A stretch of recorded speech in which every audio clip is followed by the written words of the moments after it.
Глава 29. Синяя Орда. Приближение второе.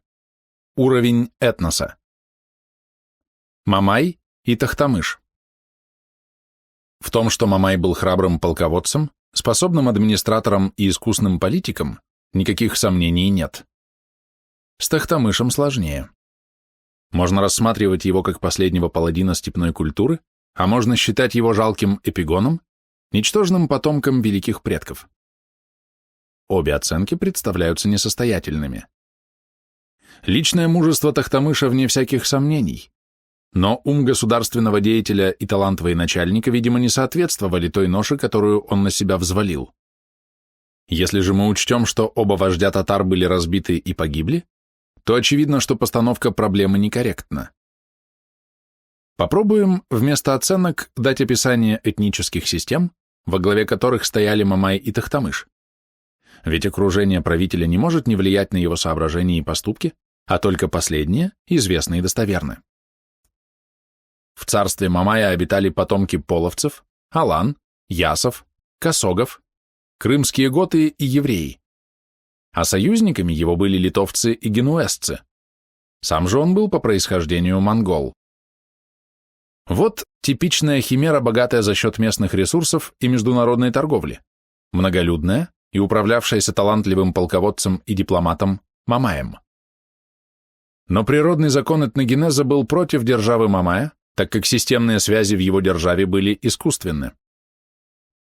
Немногочисленные монголы находились в акматической фазе, потомки половцев в гомеостазе, аланы и крымские готы в глубокой обскурации, а ясы, косоги, как и итальянцы из Генуи, греки из Константинополя и евреи из Хазарии, были связаны с державой Мамая не органично, а административно.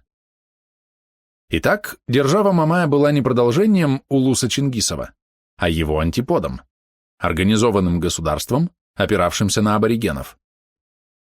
Победа Тохтамыша над Урус-ханом была не случайна. Так же, как Мамай опирался на западный мир, получая от генуэзских негациантов помощь деньгами и войнами, Тохтамыш нашел поддержку у Тимура, защитника купцов Самарканда и Бухары. Оба союза были неискренни.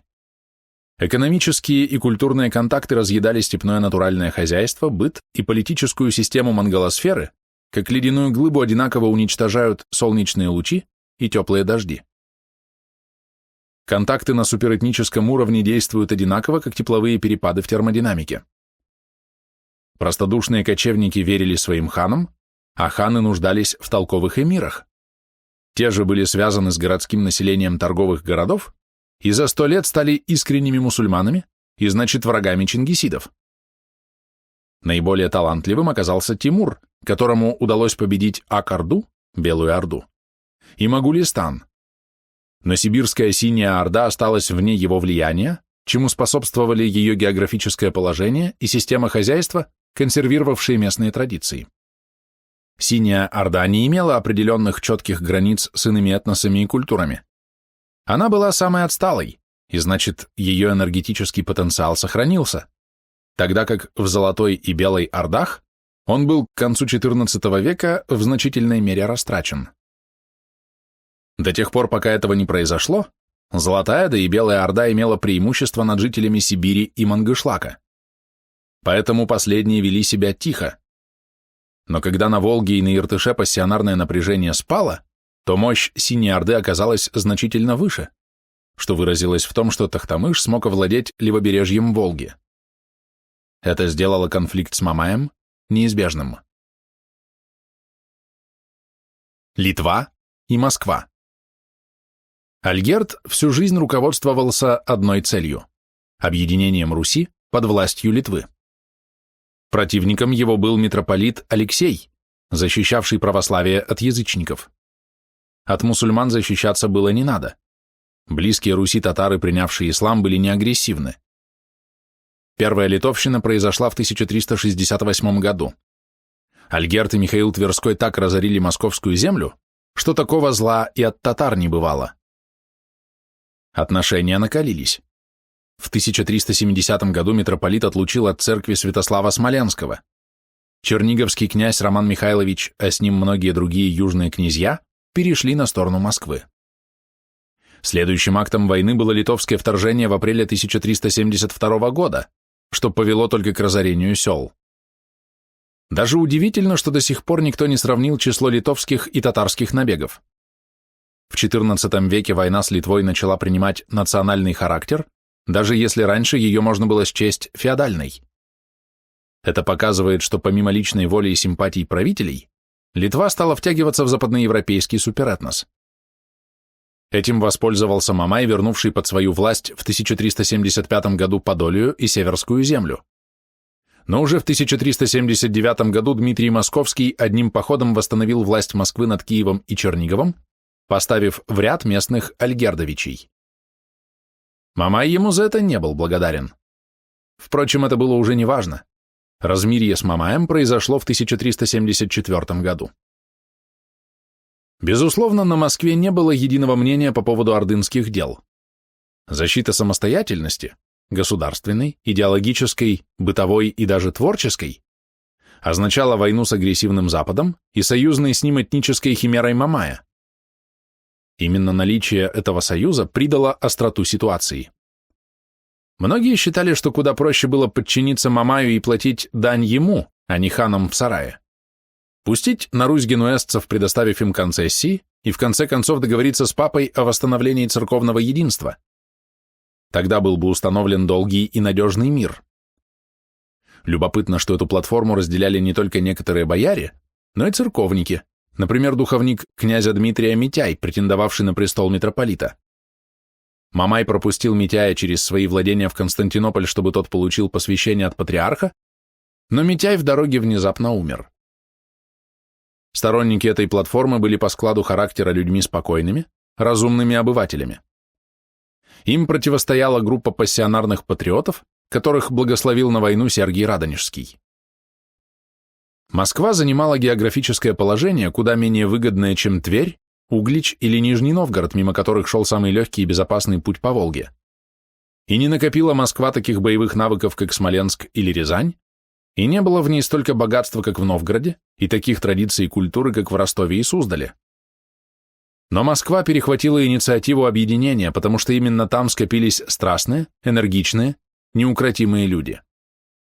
От них пошли дети и внуки, которые не знали иного отечества, кроме Москвы, потому что их матери и бабушки были русскими. И они стремились не к защите своих прав, которых у них не было, а к получению обязанностей, занесение которых полагалось государево жалованье. Тем самым они, используя нужду государства в своих услугах, могли защищать свой идеал и не беспокоиться о своих правах. Ведь если бы великий князь не заплатил вовремя жалования, то служилые люди ушли бы добывать кормы, а государь остался бы без помощников и сам бы пострадал.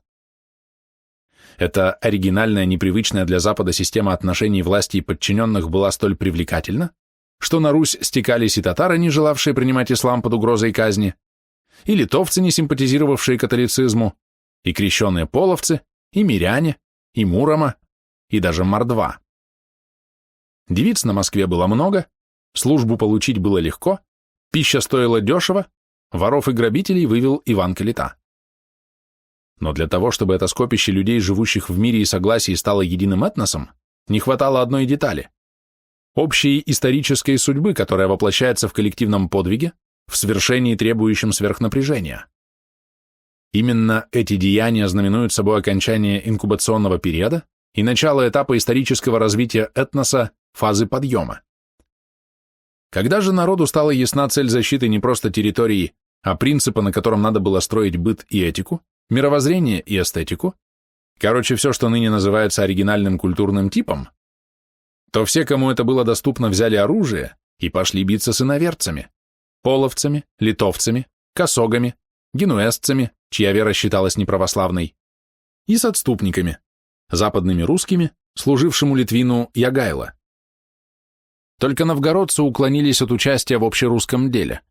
Они больше ценили выгодные сделки, контакты с Ганзой, несмотря на то, что немцы не признали новгородцев равноправными членами этой корпорации. Этим поступком Новгород выделил себя из русской земли и через 100 лет подвергся завоеванию как враждебное государство. Но будем последовательны. Новгород сохранил черты культуры, присущие древнерусским городам, и, подобно им, пал жертвой отработанного близорукого эгоизма. А вокруг Москвы собралась Русь преображенная, способная к подвигам. Благодаря этим качествам Москва устояла против разноплеменных скопищ Мамая и Егайла. Отметим принципиальное различие этнической пестроты на Москве и мозаичности державы Мамая. На Москву приходили не этносы, а отдельные люди, свободные атомы, оторвавшиеся от своих прежних этносов, где хан Узбек покусился на их совесть, веру отцов. Это были мужественные воины, умевшие натягивать длинный лук до уха и рубить саблей от плеча до пояса. Включение их в московское войско сразу выдвинуло его на уровень мировых стандартов, и внуки этих степных удальцов, ставшие благодаря бабушкам и матерям русскими, не забыли боевой выучки отцов и дедов, как показала атака засадного полка. А у Мамая был конгломерат разнообразных этносов, чуждых друг другу, не спаянных ничем, кроме приказов темника. Поэтому одна проигранная битва могла опрокинуть державу Мамая, как карточный домик. Дипломатия и ее возможности. Суперэтнические конфликты сами по себе видны только издалека. Наблюдатель XIV века видел даже не княжества и орды, а царей и ханов, да и то не непосредственно, а через поступки их бояр, алпаутов, графов и послов. Тем не менее, он умел делать первичное обобщение, объясняя поступки правителей советами их приближенных. Так на научном уровне XIV века объяснялись мотивы катастрофы, постигшей и татар, и русских в 1380 году. Ситуация в это время была действительно острой. Литва владела почти всей территорией Древней Руси, а Москва старалась вернуть России захваченные земли. В 1378-1379 годах московские воеводы завоевали города Трубчевск и Стародуб, а князь Дмитрий Альгердович Трубчевский не стал оборонять свои города, но с великим смирением перешел на сторону Москвы, где был принят с честью великой и любовью. Перед этим двоюродный брат Егайла Витовт убежал из тюрьмы к немцам. Трон Ягайла зашатался. Нечестивый и гордый князь Волжской орды Мамай овладел всей ордой. Он уничтожил многих царей и князей и по своей воле оставил себе царя. Но и при этом он не чувствовал уверенности, а ему не доверял никто. И снова многих князей и алпаутов уничтожил он в своей орде. Наконец и самого царя своего убил, который только именем у него в орде был царь, а всем владел и все вершил Мамай сам. Ведь он понял, что татары любят своего царя, и побоялся, чтобы тот не отнял у него власть и волю, и потому убил царя и всех верных ему и любящих его. Не проще было на Руси. Олег Иванович, князь Рязанский, предложил Мамаю покорность. Войско Мамая только что ограбило Рязанское княжество и отправил посла к Егайло с такими словами: «Радостную весть сообщаю тебе, великий князь Егайло Литовский. Знаю, что ты давно задумал изгнать московского князя Дмитрия и завладеть Москвой. Пришло теперь наше время, ведь великий царь Мамай идет на него с огромным войском. Присоединимся же к нему». Ягайло согласился.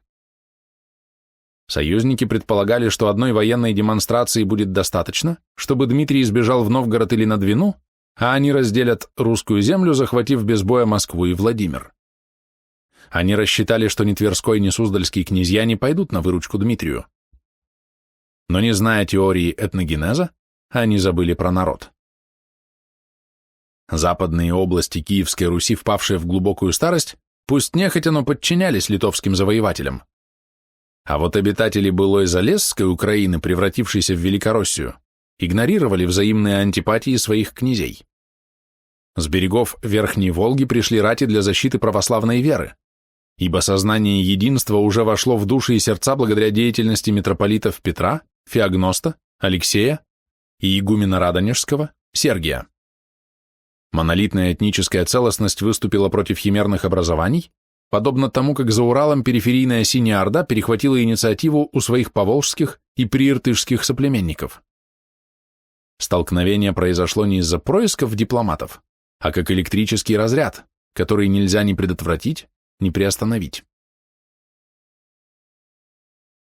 Столкновение. И вот эти две силы двинулись навстречу друг другу. На помощь Мамаю спешили литовско-русские войска Егайла, на выручку Дмитрию законный хан Синей Орды Тохтамыш вел предков будущих узбеков и казахов. И все знали, за что они идут в бой. Силы противников были равны. Союз Тохтамыша с Тимуром был столь же ненадежен, как и союз Мамая с Егайло. Ведь незадолго перед этим Альгерд завоевал низовье Днестра и Буга, а Тимур нанес удар по кочевникам Могулистана. Воцарение Тохтамыша как союзника Тимура было принято в Белой Орде без восторга.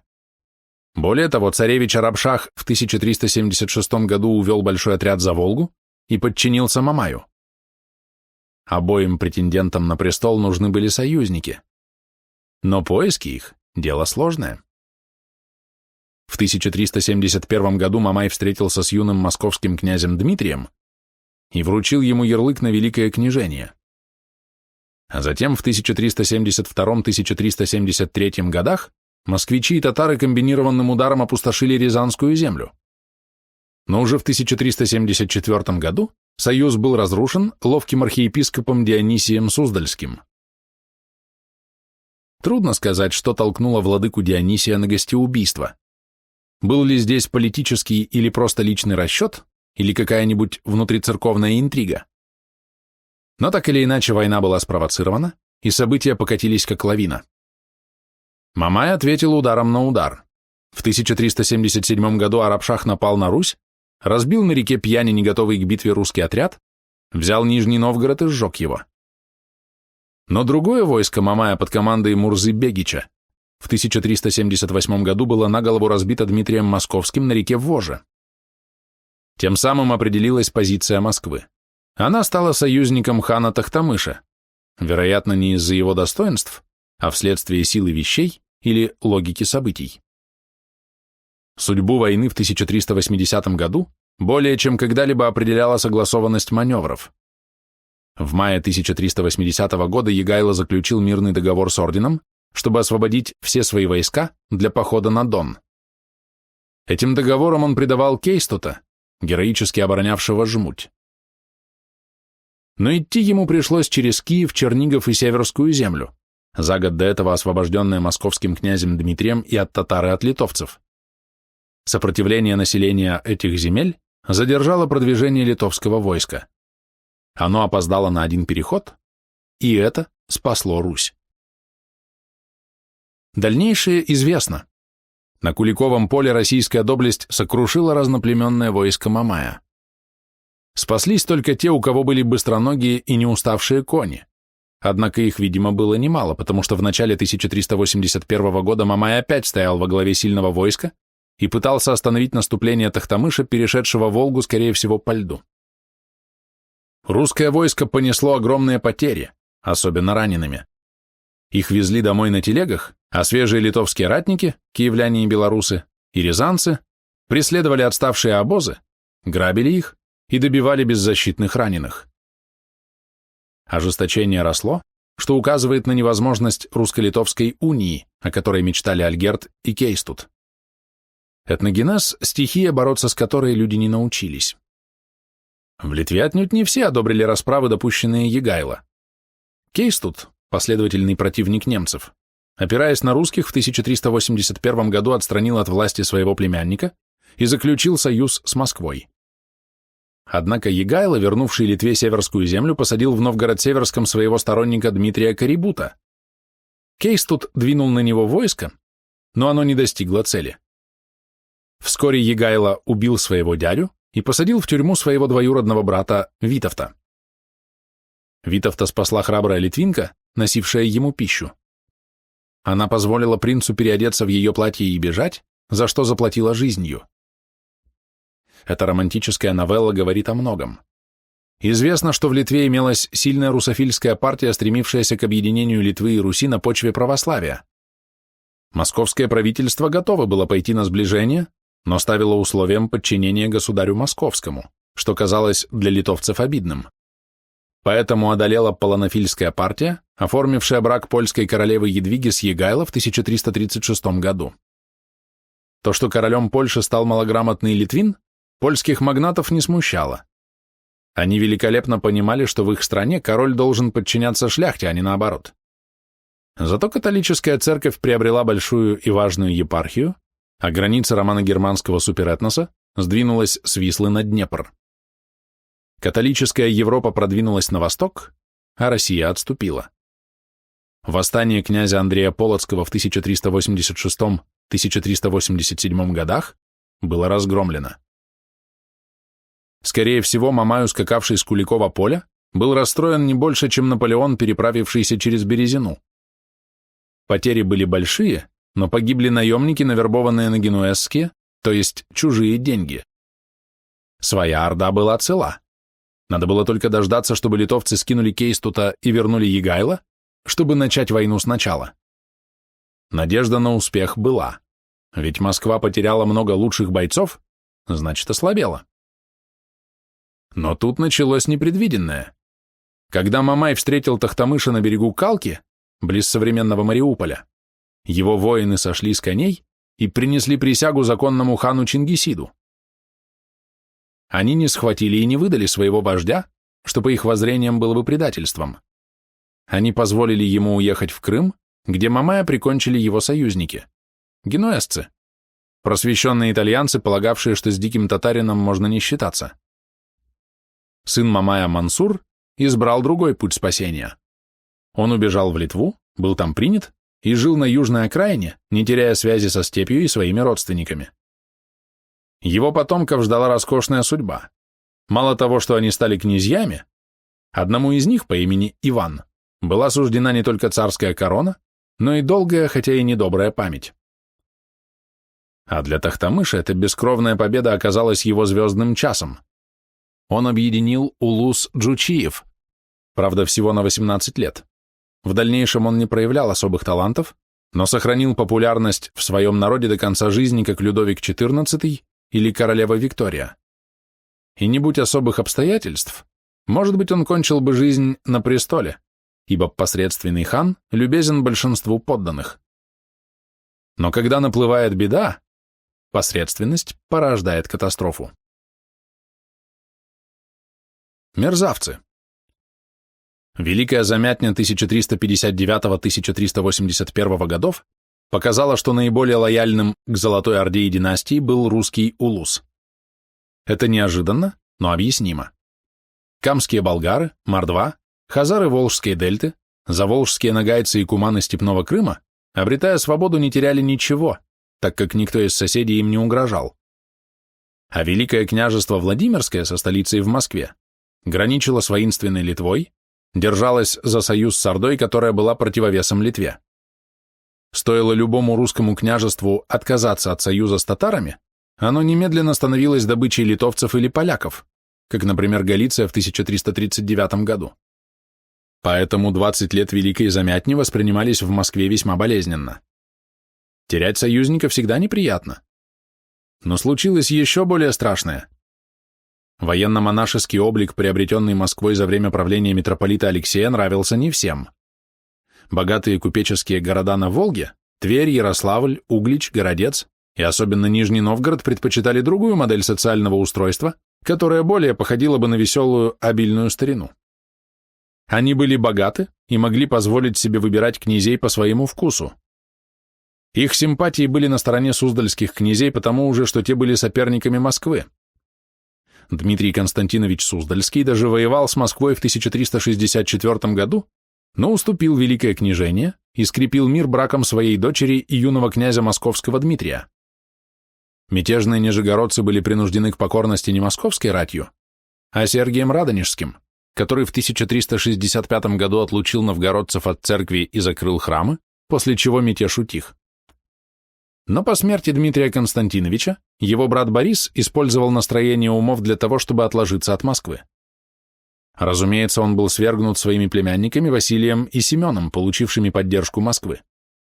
Но оба брата вынуждены были считаться с симпатиями своих подданных, а те требовали разрыва с Москвой. Князья, превратившиеся в кондотьеров, были вынуждены искать способ угодить гражданам и не потерять голову. И они этот способ нашли, ибо им улыбнулась историческая судьба. После Куликовской битвы, в которой участвовали тверские и суздальские ратники, но не князья, московское правительство, не теряя времени, пригласило в Москву митрополита Киевского Киприана, тем самым ограничив влияние языческого князя Егайла, потому что его православные подданные в делах веры стали подчиняться Москве. Это тонкое и умное деяние суздальские князья предоставили хану Тохтамышу как сговор Москвы с Литвой, союзницей его врага Мамая. Умный и образованный политик без труда усмотрел бы в таком примитивном доносе провокацию, но Тохтамыш был простодушный доверчивый сибиряк, и потому навет имел успех. Впрочем, ради правдоподобия в доносе был упомянут и Олег Рязанский, который, спасая свою землю, не присоединился к противникам Мамая. Его тоже обвинили в симпатиях к Литве, и тем обрекли уцелевших рязанцев на гибель, хотя они были противниками Москвы. Тохтамыш поверил всему, несмотря на очевидную нелепость доноса. Он привык сражаться, а не размышлять, а среди его окружения уже не было опытных и разумных эмиров, погибших во время замятни. Поэтому он поднял войско на коней, переправился через Волгу, конфисковал купеческие корабли, так как купцы могли подать весть на Русь, взял с собой суздальских князей в проводники и двинулся в набег изгоном, то есть на рысях и без обоза. Обогнул с юга Рязанскую землю и вышел к Оке, где Олег якобы указал ему броды. 12 августа 1382 года татарские войска подошли к ничего не подозревавшей Москве. Вот что могут сотворить сила лжи и охота к человекоубийству. Слабость духа. Далее события пошли быстро и трагично. Великий князь уехал в Переяславль, а оттуда в Кострому собирать войска. В Москве он оставил за себя митрополита Киприана, поручив ему город и всю свою семью. По-видимому, князь был уверен в том, что каменная крепость, снабженная всеми новинками тогдашней военной техники, неприступна для легкой конницы. В Москве уже были дальнобойные самострелы, арбалеты и тюфяки, огнестрельное оружие, пригодное для отражения противника, лезущего на крепостную стену. Тюфяк от персидского слова тупанг – трубка. Железный ствол, запаянный из казенной части. Заряжался с дула пороховым зарядом, который был запыжен осколками железа. Содержал до 5 зарядов, сквозь которые был пропущен фитиль, поджигаемый из дула и стрелявший последовательно 5 раз, как картечь. Дальность поражения была мала, но для ближнего боя достаточно. Тюфяк был вытеснен пушкой, гарматой, в 1389 году. Достаточны были и запасы пищи.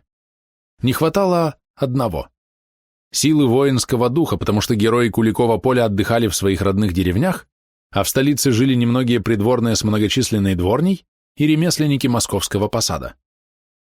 Эта масса была отнюдь непригодна к военным операциям и понятия не имела о воинской дисциплине. Зато склонность к грабежу и самоуправству, а равно и полная безответственность, доминировали в их убогом сознании, как всегда бывает у субпассионариев. Вместо того, чтобы организовать оборону стен, гражданские люди возмятошася и всколебавшася, яко пьяны, и сотвориша вече, позвониша во все колоколы, и всташа вечем народы-мятежники, недобрые человеки, люди-крамольники, хотящих изойти из града не токмо не пущаху, но и грабляху, ставши на всех воротах городских, сверху каменьем шибаху, а внизу на земле с рогатинами и с улицами, и с обнаженным оружием стояху, не пущающие вылезти вон из града. К этому надо добавить, что все эти «защитники» в кавычках Москвы были пьяны, ибо разгромили боярские подвалы, где хранились бочки с медами и пивом. Но при этом московские люди были непоследовательны. Они выпустили из города владыку Киприана и великую княгиню после того, как разграбили их багаж. Очевидно, татары не осаждали и даже не блокировали Москву. Взять же столицу им было не по силам. Их разъезды кружили вокруг Москвы и грабили окрестные деревни. А тем временем бояре собирали ветеранов и готовились к отражению врага. Под копытами татарских коней стала гореть земля. И тут снова инициативу взяли в свои руки суздальские князья. Они вступили в переговоры с москвичами, предложили им почетный мир при условии, что они впустят в крепость татарское посольство. Верить заведомым предателям было сверхглупо, но что понимает пьяная толпа? Ворота отперли, не обеспечив их защиты, татарские послы въехали в город, а за ними ввалилось их войско, и началась резня. При последующем подсчете оказалось, что убито 24 тысячи москвичей, и сгорела церковь, доверху набитая древними рукописями. Чтобы прокормить свое войско, Тохтамыш рассеял его по всей территории княжества, запретив лишь вступать на Тверскую землю. Поэтому в Тверь устремились толпы беглецов, оборванных и голодных. Но герой Куликовской битвы Владимир Андреевич Храбрый с наскоро собранным отрядом разбил группу татарских грабителей. Этого было достаточно для того, чтобы Тохтамыш спешно покинул пределы Великороссии. Обратный путь его прошел через Рязань, которая вновь испытала ужас насилия свирепой голодной солдатни. Теперь спросим себя, кто выиграл от этой безумной эскапады, или точнее, кому она была нужна?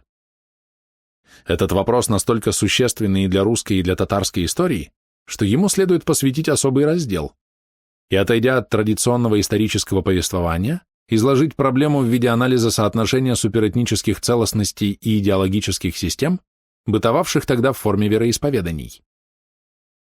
Но и исповедание недостаточный индикатор. В XIV веке католики, англичане и французы, резали друг друга безжалостно. Мусульмане, Тимур и Баязид, сражались друг с другом насмерть.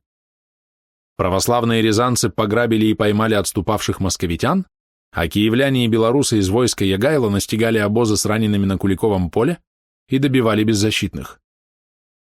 Нет, надо не останавливать исследования, а искать причины этих явлений в нюансах этногенеза, сочетании фаз и этнопсихологических доминантах. А для этого необходимо спуститься еще на одну ступень, на субэтнический уровень, где особенно ярко проявляется роль отдельных личностей.